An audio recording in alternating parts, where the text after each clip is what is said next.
folks. Got almost everything started there. It's Thursday, 2 p.m. Pacific or 4 p.m. Central. I'm Fred McMurray, which means this mercifully has to be...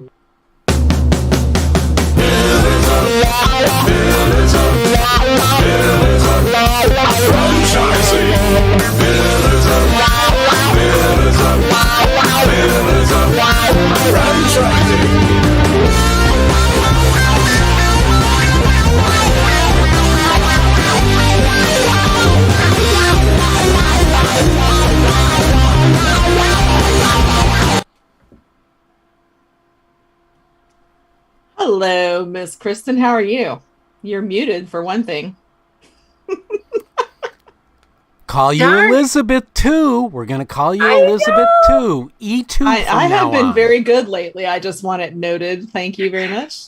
You have. I have to admit, it's because my kids just came home and the dogs are barking, and I was embarrassed to have everybody hear that I'm in the dungeon, aka my basement today. So, happy Friday Eve, anyway. Happy Friday Eve. We've got a great show today, I'm excited to say. Oh my gosh, one of my favorite subjects we're going to talk about today. I can't wait.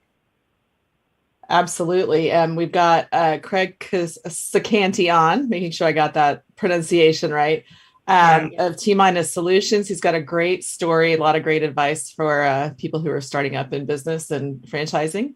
Yeah. So we'll be on in a bit. But first, Speaking of starting up in franchising, first you got to have somebody selling you franchise, right? Helping you find your way, so to speak, to find the right franchise. And what better way to do that than to get started with somebody who has been trained?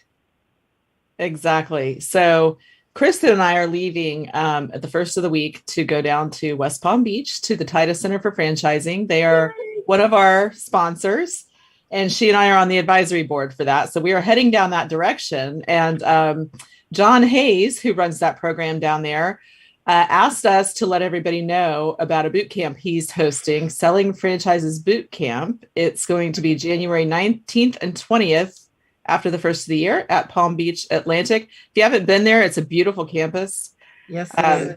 Always good weather unless you're getting hit by a hurricane, which I think they fared okay today.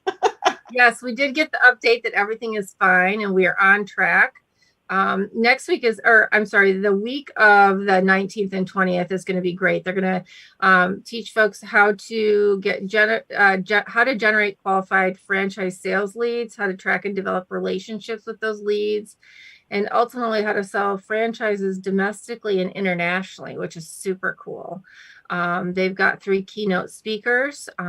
So one from Clear Summit Group, Brand One Franchise Development, and Flick Switch Marketing, which will be super fun.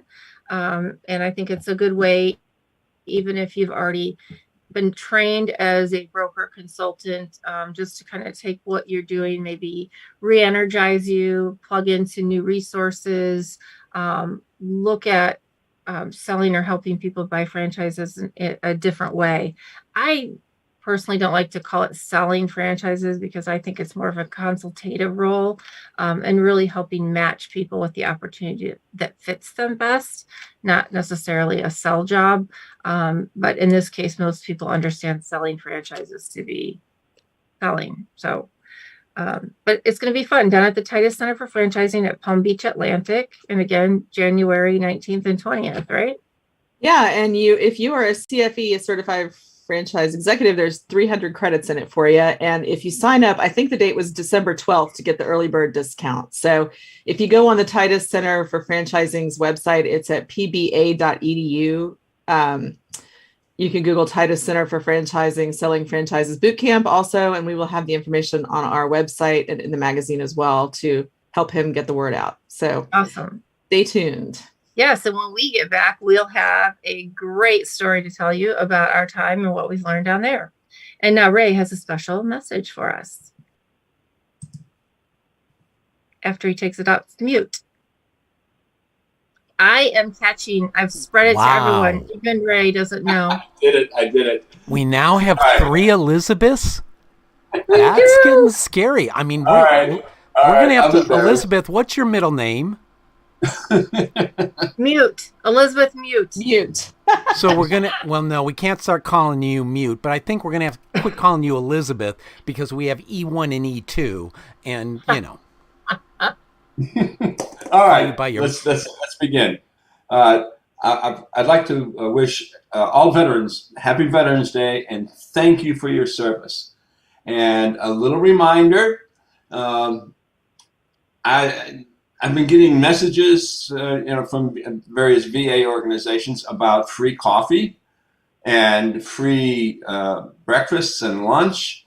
And there's so many of them. I was going to list a few, but Starbucks is one as an example. But there's a lot of them. So go out there and Google it. And if you're interested in getting something free, that would be the way to do it. So again, thank you for your service. Yay. Absolutely. Okay, so let's introduce our guest. Are you ready, Kristin? I'm ready. I can't wait. Okay, let's introduce Craig Ceccanti. And Craig started his successful franchises, Pinot's Palette, my favorites. He's also has been a founding partner and advisor in various other businesses, including Seats and My Eats, mobile ordering software platform delivering food, drink, and merchandise to sports stadiums and healthcare campuses across the country. His most recent venture is T-, a SaaS platform, SAA. I don't know how do you pronounce that. Is that right? It's a platform that helps businesses with back-end software technology prepared for franchise development before they start expanding and support them through their franchise models. Craig is the president and CEO of T- Solutions. Craig also speaks at and mentors at Rice University's business students on his experience as a franchise owner, and he has author of upcoming book called A Founder's Guide to Software Startup. Welcome to the show, Craig. Thanks for having me. What an introduction. I appreciate it. Well, I have to really understand. So first, I love Pinot's palettes.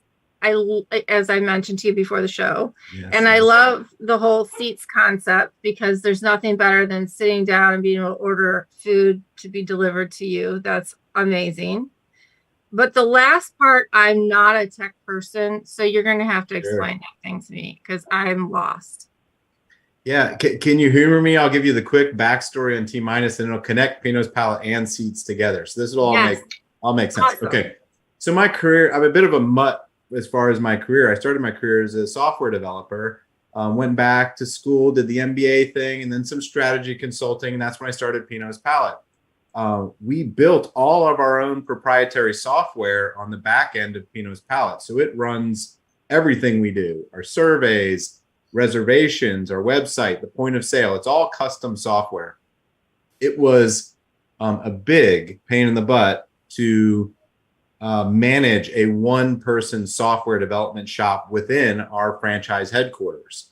And we've been open for 13 years. I think we'll be celebrating 14 years next year.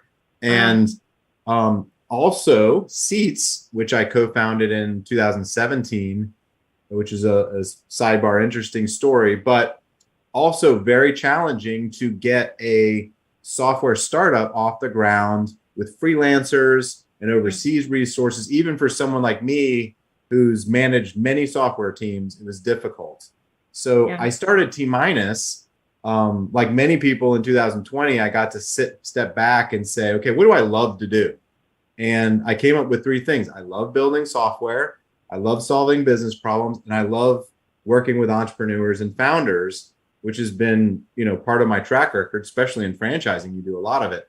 And T- was born to work with startup companies like Seats and growth companies like Pinot's Palette to make technology and building your own software simple.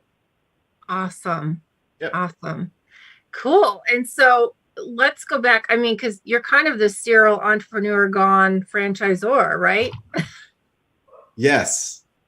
And so each of these ideas, were they born?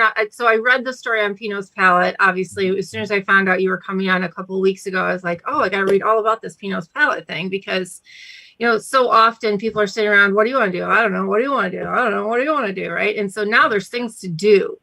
And that's kind of how we stumbled on Pinot's Palette. But I understand that that's kind of how Pinot's Palette was like an idea with the wives and something like that, right? The husbands and the wives. Tell us a little bit about that. You got it. The origin story, and this was really, I'd say, franchising is what turned me into the serial entrepreneur.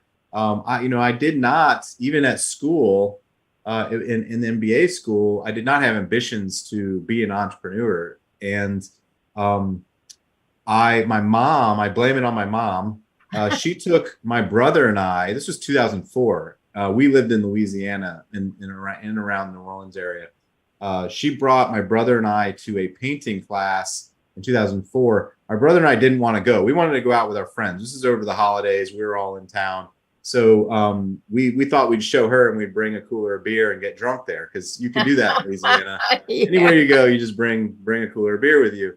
And it stuck with me. We had a blast. I was astonished by what I was able to create, because I did not include myself as artistic at all.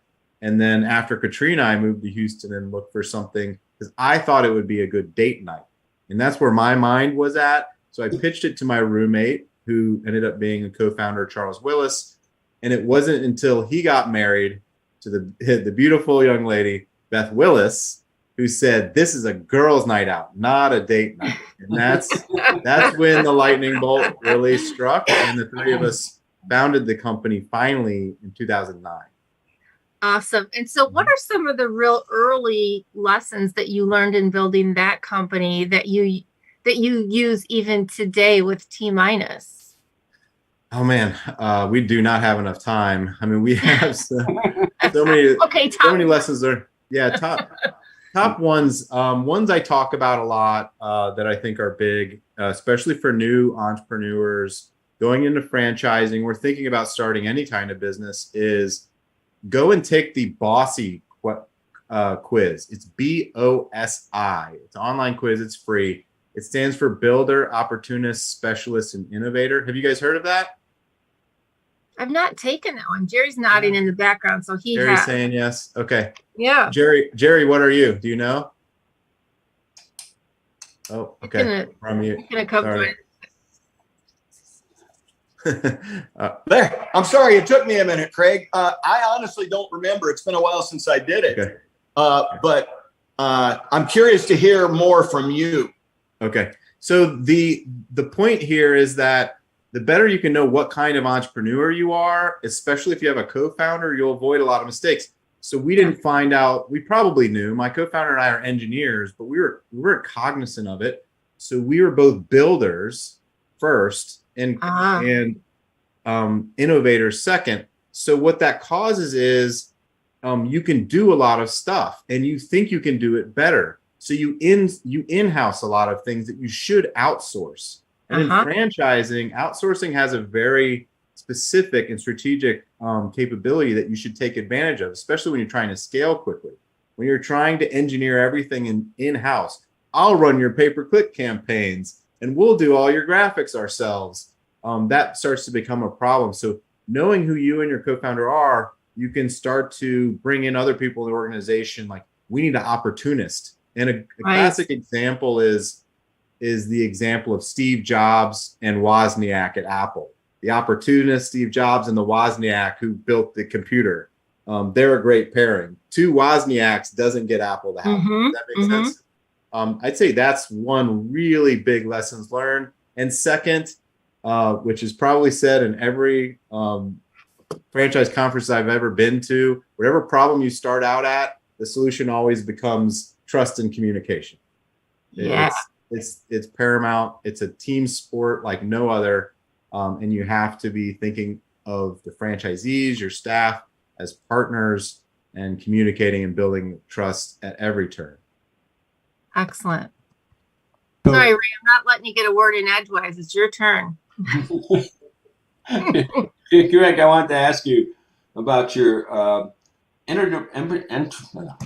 I'm tripping over words. Entrepreneurship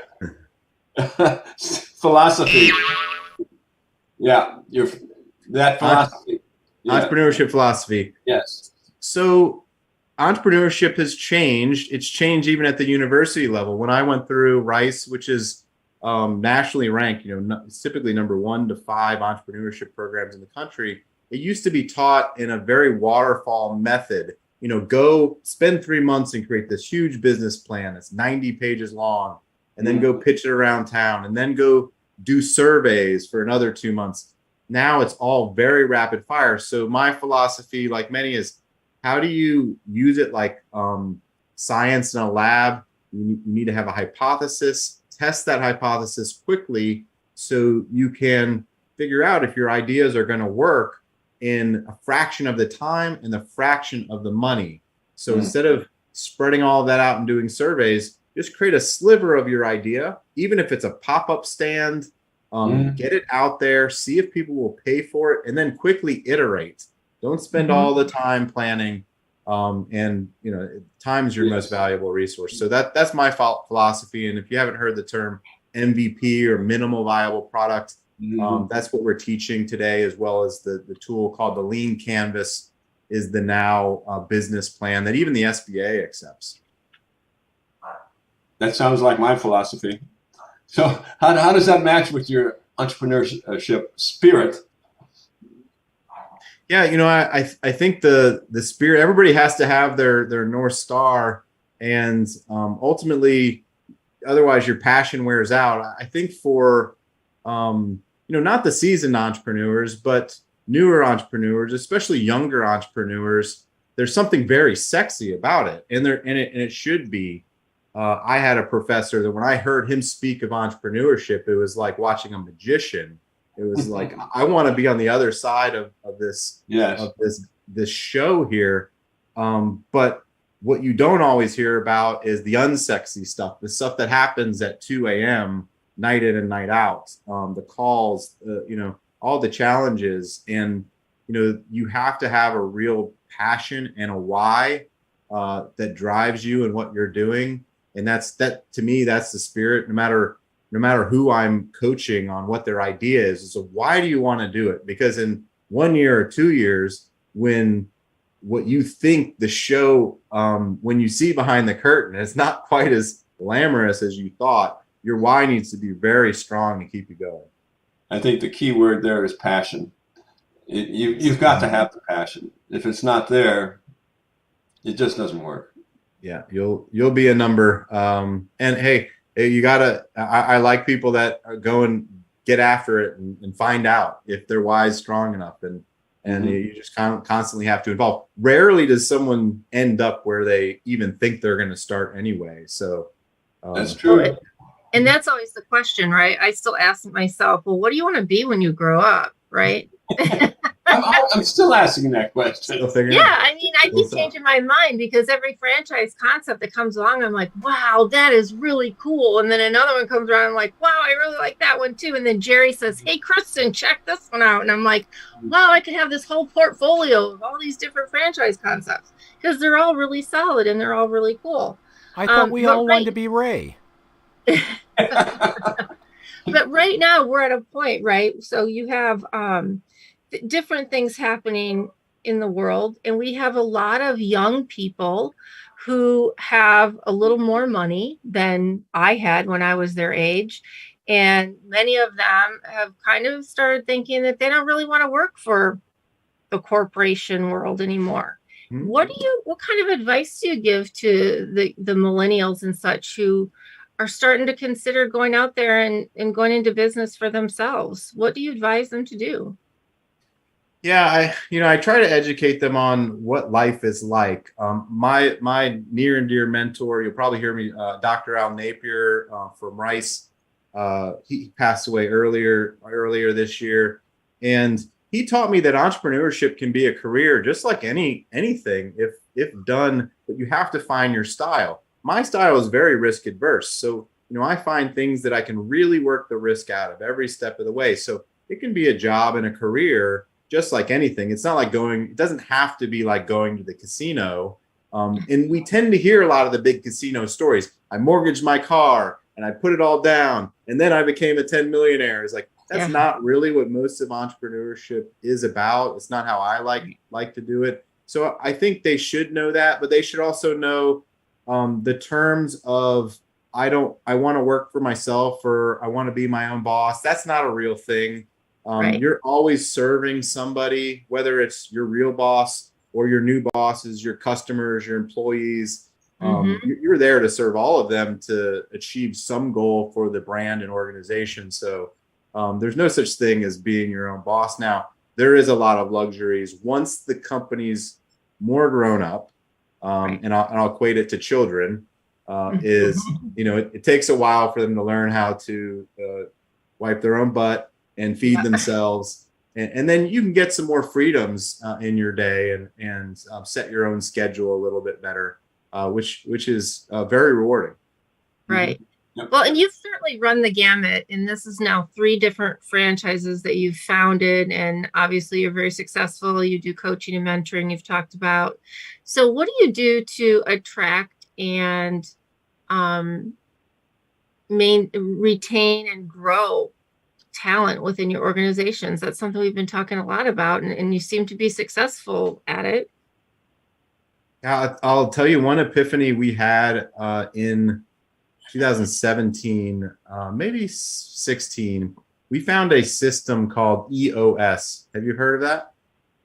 It's been going through the franchise community quite a bit, and it should be. It changed P&O's palette for the good in major ways. So for anybody that doesn't know, it stands for Entrepreneurial Operating System. It's based off a book written by Gino Wickman called Traction. You can self-implement it. Oh, look, it's the orange book on the shelf. Thank you, Karen. There you go. Bam. You got it. It's a great program. I highly recommend it in my personal rule because I've seen, P&O's palette, we grew it to 120 locations before we put it in. So we had all the damage of not EOS, and then we put EOS in, and it took us a long time to get a lot of things squared away. So my personal rule is, because I do a decent amount of investing as well, I do not start a business, get involved in a business, or invest in a business that does not have EOS or something like it in place. Awesome. And let me get to your question. It has some good frameworks. And one of the most important ones, you have to define your values and institute them into the day-to-day, have 90-day checkpoints with each individual that they're living those values. And the mantra is you hire and fire based off of those values.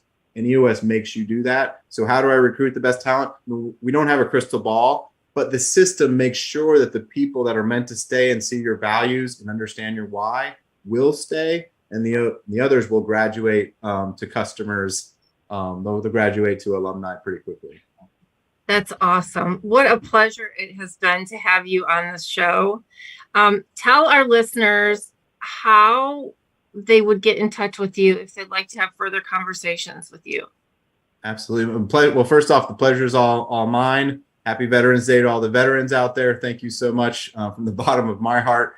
You can get in touch with me. I love software and to talk to anybody about software. If you're thinking about building software, reach out to us at t-solutions.com. It's what we do. It's what we love to do. If you're interested in my book, which we hope is coming out first quarter of next year, if you have that next big app idea, go to craigceccanti.com. You can sign up for a newsletter to get an advanced copy.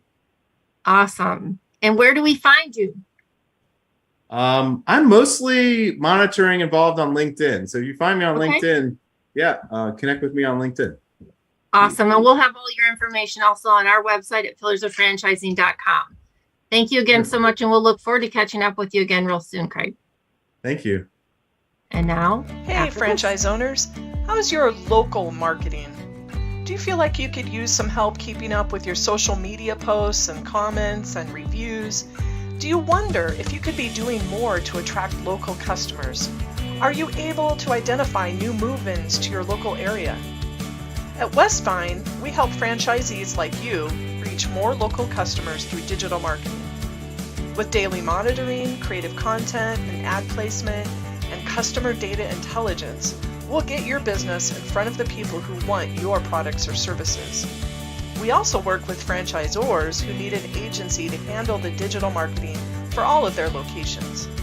If you're ready to reach more local customers, give us a call at 805-265-5440 or visit us at westbine.com.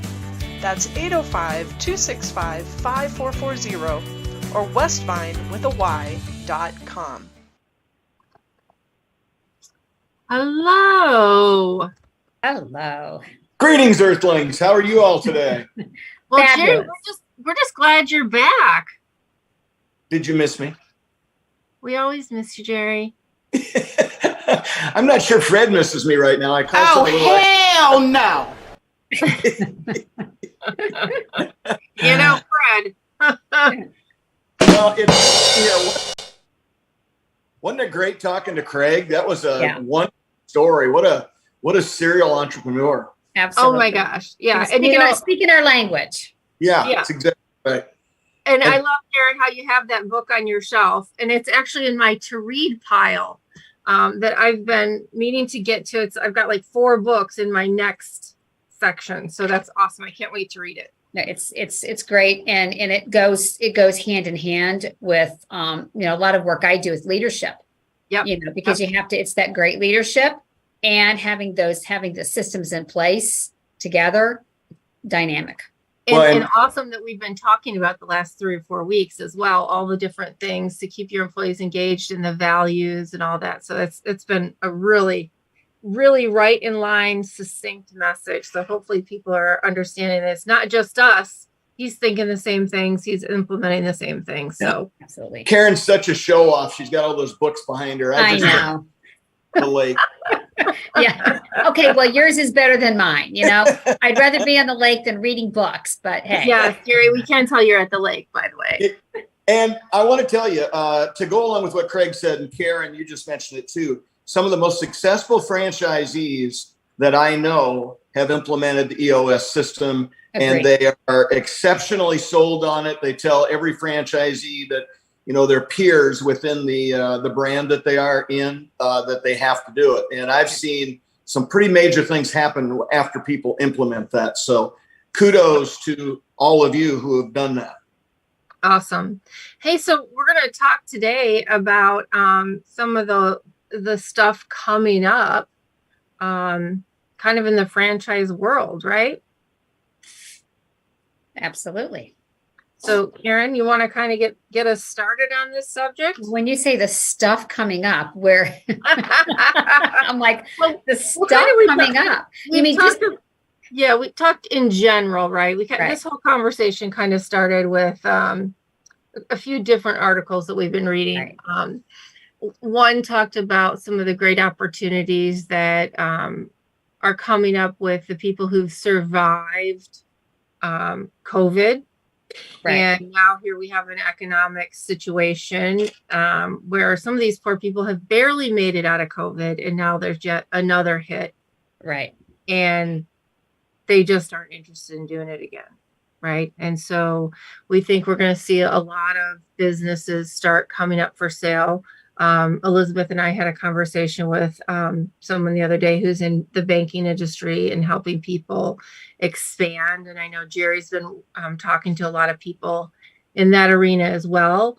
And then Karen, you've been kind of looking at it from a different point of view, right? Some other things go along with that. Yeah, it's interesting because so many times, during these times, I think a lot of people, there's a fear. Right. There's the whole fear. And Craig even talked about like risk tolerance and all that.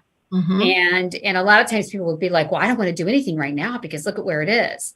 Yet at the same time, that if you really think about it holistically and take a look at all the different factors, now's a good time. Now's a good time to go into franchising. Now's a good time to think about building businesses. I mean, there are a lot of factors that we need to take a look at. It's not just go out there and just do something and not think about it. Right. Right. But now could be a great time, even in the midst of what's happening with, inflation, COVID, all the different things that are taking place right now. Because a lot of people are tired of kind of working for someone else. I mean, look at all the layoffs and everything that's happening.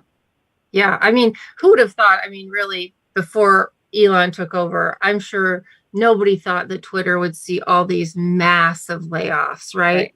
You know, look at the home prices over in Silicon Valley and such there. I mean, those homes are virtually untouchable right now. Right. And now you have thousands and thousands of people who have no way to pay those mortgages, right? I mean, that's going to completely flip things upside down there. You're going to have businesses in that area who no longer have customers. I mean, just one small thing can create these big upheavals in a community. And so the one interesting thing that when Elizabeth and I were talking with this gentleman, and he's going to be on the show, so I don't want to do any spoilers, but the one thing he said, you know, as money becomes more expensive, and it will become more expensive for a little while, we know that's bound to happen. And if you need to borrow money, remember to think about the fact of whatever the interest rate is today. If you can afford the payment today, make sure that you budget in the fact that you need to be able to afford what that money is going to cost you in 3 or 4 years or 5 years, right? Because if you don't, that's when you get in trouble. Because if you budget to only pay what that loan would be at 6 or 7%, and then it jumps to 10% and you're not prepared for that, or it jumps to 11%, that's when all of a sudden, oh my gosh, I'm out of money. I can't make my payments. And then you're in a fire sale situation. Right. So it's about being not scared, but prepared. Absolutely. Absolutely. You know, you get Karen started, and I'm over here making notes about all the things I want to talk about. So let's go, Jerry. Go right ahead, Jerry. All right. Well, Karen, you just pitch in anywhere you want to, but I got to tell a couple quick stories first, because when you talk about, you know, missed opportunities and things like that, one of my favorite stories was during COVID. I offered an opportunity to somebody that was anxious to become a franchisee in one of the brands I work with. And they had been bugging me for a long time. Then COVID hit, and they immediately put a full stop on it.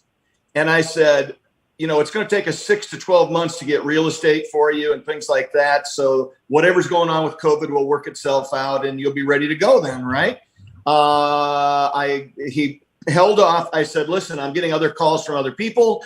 You may miss out on this opportunity. And 2 months later, I sold that entire region. He called me 3 months later and said, hey, I'm ready to go. And I said, I'm sorry, we have no more licenses available, because somebody saw the opportunity and they knew that it was the right thing for them at the right time.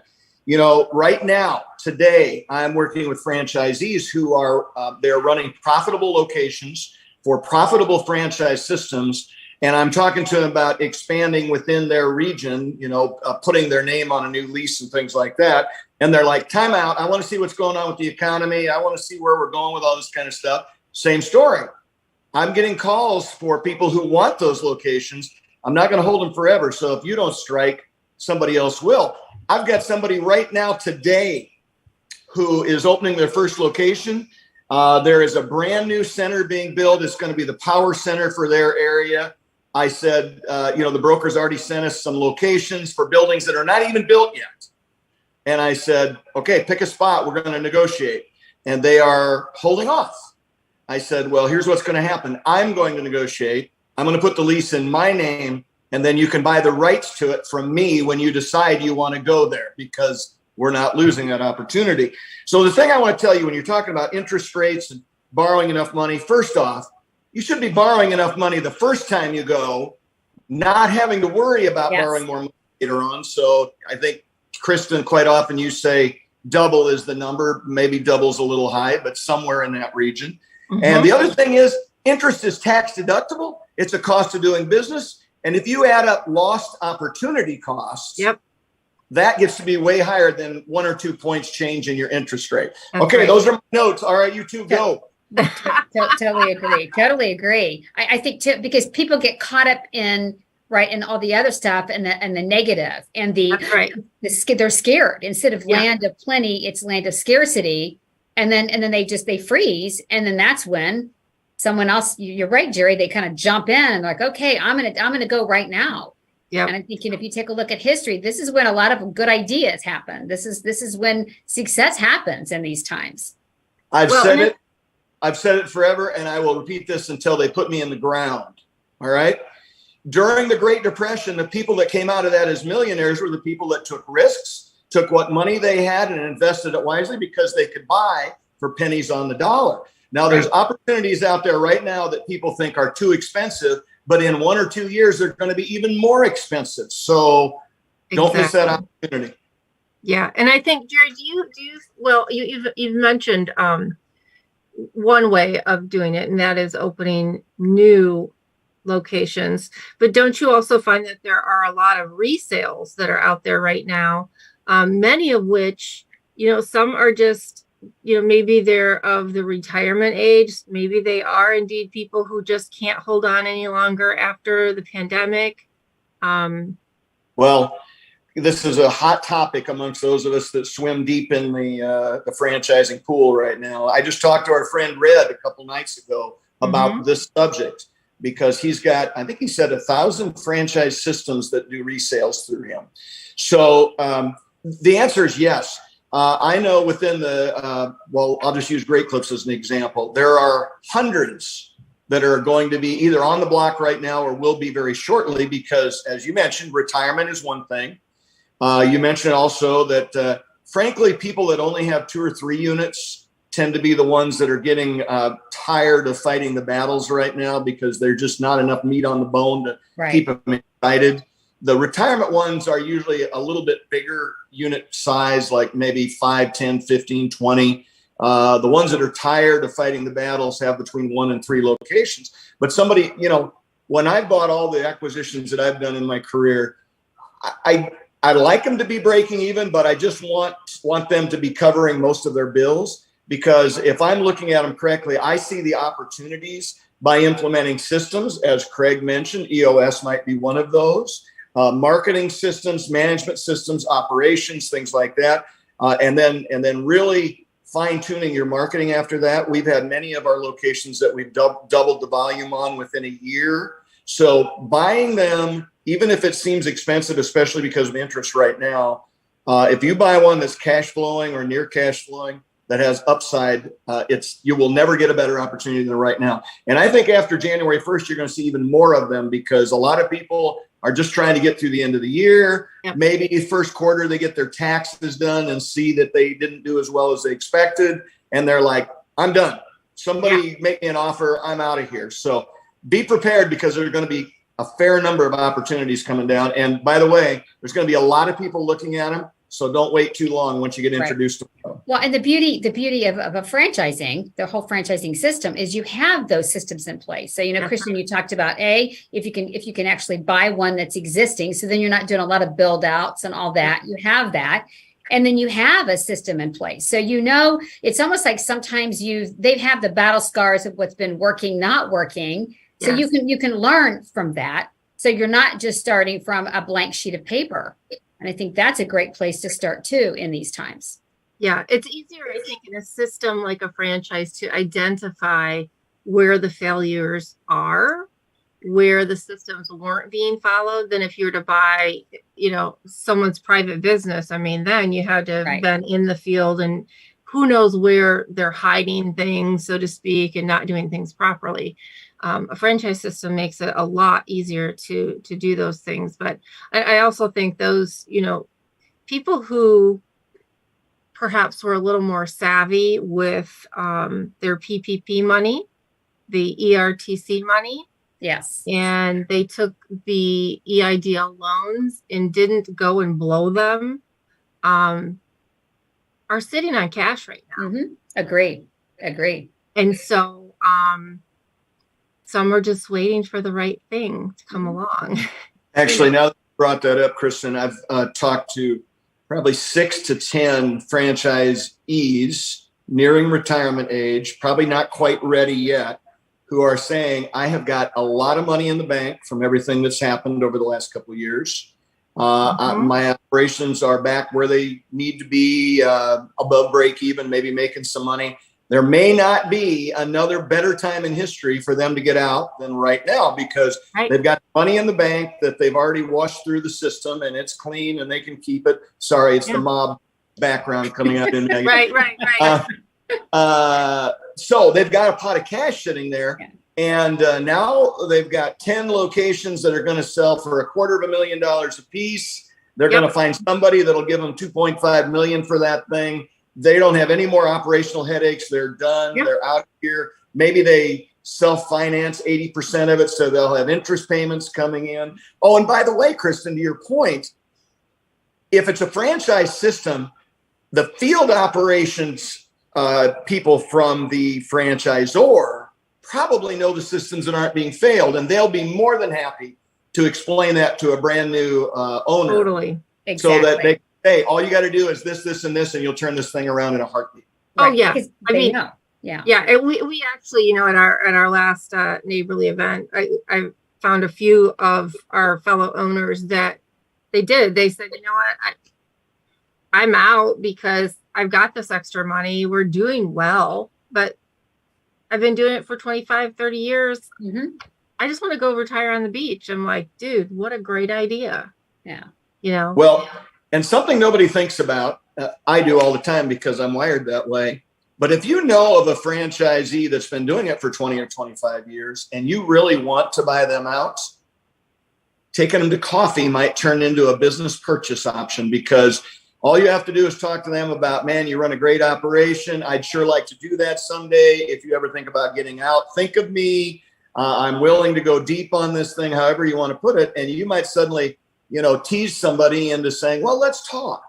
Because a lot of people haven't really thought about it, but they know they're reaching the end. They don't have a plan. You might be their plan. Well, I think go ahead, Karen. I was going to say, and I think a lot of people, maybe even 6-9 months ago, a lot of franchisees were hesitant to sell because of where things were. They were just kind of coming back. And now it is, even though we have inflation, a little bit of things going on, a lot of franchises are coming back. So you're right. They've got the cash, they've got everything. And so they're much more open to it than they were even 9 months to a year ago. Yep, absolutely. And let's not forget the whole OPM, right? Other people's money. A lot of these people would love to get a monthly check from you. Yes. Let them finance the loan, right? Say, hey, listen, I'll pay you $2,000 a month.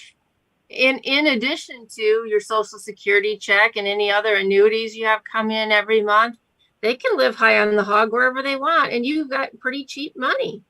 Yeah. And you got to remember, if somebody's been in the franchise system for 20, 25 plus years, and they've done well for themselves, they've put money in other investments and moved it around and things like that. So if they're doing the math because you nudged them and said, hey, maybe someday, you know, and they start doing what you just did, Kristin, they might look at Social Security, but frankly, for somebody like that, Social Security is going to be the smallest. That's going to be their spending money, their pocket money, you know, because they should have a bunch of money stuck away in stocks, bonds, whatever, maybe real estate, something like that. Yeah.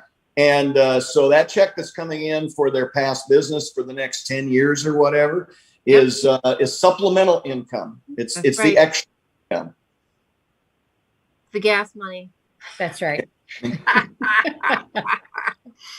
Oh, Lordy. How do you get that one in, Jerry?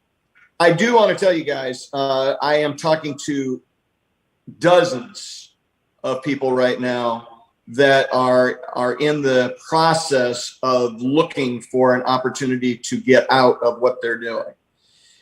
Interestingly enough, I'm talking to dozens of people who think now wouldn't be a bad time to get into franchising. And as you've heard me say on this show in the past, you know, when I hear somebody say, well, maybe I'll get into franchising when the economy gets better. Everybody wants to get in when it gets better. That's right. Right? If you buy the right franchise, because let's face it, there are a lot of franchises that actually do better in recessions than they do in normal times, because, and I'll use our business as an example, we always grow during recessions because people that were spending $40 or $50 for a haircut don't want to spend $40 or $50 anymore, but they still want to get the same number of haircuts. So suddenly a $18 or $20 haircut seems like a great deal. So we pick up a lot of business. Now you can look at any category out there and somebody fills that niche, right? So if you're looking to buy one and you're worried about the economy and what's going to happen in the next couple of years, just pick the right one. Absolutely. Oops. All of a sudden I got in the dark. Yeah. I think also, Jerry, you were talking about, even if you think about like food, all those, there's so many, there's so many opportunities out there where you're right. It's right now is a great time. So, what we would say is advise someone to take a look at not only the market, take a look at like the FDD, take a look at how the franchisor, are they growing? So there are a lot of things really to take a look at to make sure you're buying the right opportunity at this time as well, too. Right. And we've gone back, a couple episodes ago or a few episodes ago, and we talked about recession-proof businesses, right? Right. So again, whatever, whether it's, home maintenance, not home improvement per se, but things that you have to do. You have to have your plumbing done. You have to have your appliances fixed. You have to have electrical fixed. You have to eat. Yeah. I mean, they're just things that have to happen. And so those are kind of no lose categories. If you, in terms of eating, I wouldn't go buy a fine dining place when the economy is bad. But, if you have a moderate restaurant, you're probably not going to lose, providing you provide good service and a proven model. Right. So, and you're not buying super expensive, I'll guarantee you moms are going to continue to take their 3 little kids out for some kind of a burger or something on a regular basis because it's inexpensive. It's easy. It's quick. They're on the run. So there are, you can look at sub sandwiches. You can look at pizza. Pizza's always going to be good in that situation. Most hamburgers, all those kinds of things. There's literally, hundreds of potential operations that you should be looking at. And Karen, you talked about it earlier. There are a lot of people that are worried about their jobs right now because when the economy goes down, you can talk about Elon Musk and Twitter, but Facebook, look at what's going on with Facebook. I was just going to say that. I'm seeing a lot of that on LinkedIn. Yeah. And it's going to continue to spread to other businesses. Now, when you get let go in a situation like that, you can, clean up your resume and take it down the road and get another job that could be gone in 6 to 12 months. Or you can invest that same time and effort into looking into a franchise and picking one that's good for you, become your own boss, perhaps not have to work very many hours after a couple of years of hiring the right people and getting it up and running, and actually make way more money than you would in any, job that you would have taken. Right. And one of the things that we talk about too is that during this time, don't run away from something, run towards. So making sure whatever you're running towards also meets and your values, your value system. Is it the right system for you? So, with that said, it's just making sure you've got the right opportunity for you, the right match. As Craig was saying, I think you what is it? I'm going to look it up. The BOSI, BOSI. Or bossy. I like that. So I'm going to take a look. But it's also making sure that you've got the right one too, and you're running towards the right opportunity. Yep, absolutely. Well, and another thing that people may be hesitant about during this time is the old, I don't know anything about franchising. I don't know if I will buy a franchise that is in my wheelhouse. And so where am I going to get help? Well, we're help. But the franchise system, whether it's the franchisor, the peers, the other franchisees within that system, or people like us who do coaching and consulting. I've got a client right now of an emerging brand that is not getting a lot of support. And in an hour, I gave them 2 pages of things they can do that literally will double their revenue in the next 6 to 12 months. Yep. And I did a follow-up. They've done 3 of them because I told them to focus on 3 to start with. And they're already seeing a big uptick. So if you're considering buying a franchise and any of those things concern you, just find the right coach, mentor, whatever. There's plenty of help. Makes a difference because it's all that tribal knowledge. Tribal knowledge. I like that. Yeah. Well, that's again, right. You're in business for yourself, but you're not in business by yourself. The beauty of franchising. So I'd like to thank you both for joining us today and all of your thoughts and outlook on the franchise world and what's going on today and in the near future. And at this point, I think we have to pay the bills again. We have a lot of bills. We'll see you both again next Thursday. Thank you. As usual, thank you for joining Pillars of Franchising. We appreciate every single one of you. We want to give a shout out to our sponsors, the Titus Center for Franchising at Palm Beach Atlantic University. You can find them on the college's website. Also, Franchise Show 247, which can be found at franchiseshow247.com. And we couldn't do it without our sponsors, and we appreciate their support. Don't forget, we love to have call-in guests. Our number to call in is 323-580-5755. That is 323-580-5755. If you have questions for our guests or for any of our Million Dollar mentors, we welcome you to call in at any time on the show. We will do our very best to answer your calls. Stay tuned, more coming up. And we would like to thank you all for joining us on the show today with our guest, Craig Ceccanti of T-Minus Solutions. Please be sure to like, share, and comment on this episode as well as any other that you find out there. We'd like to thank Ray Pillar, Jerry Akers, our Million Dollar mentors, Karen Kimsey-Sward of Dale Carnegie, and Fred McMurray and Elizabeth Denham, our producers. I am Kristin Selmeczy, and together we are your resource for franchising success. This has been another episode of Pillars of Franchising, and remember, the dream starts here. Have a great week.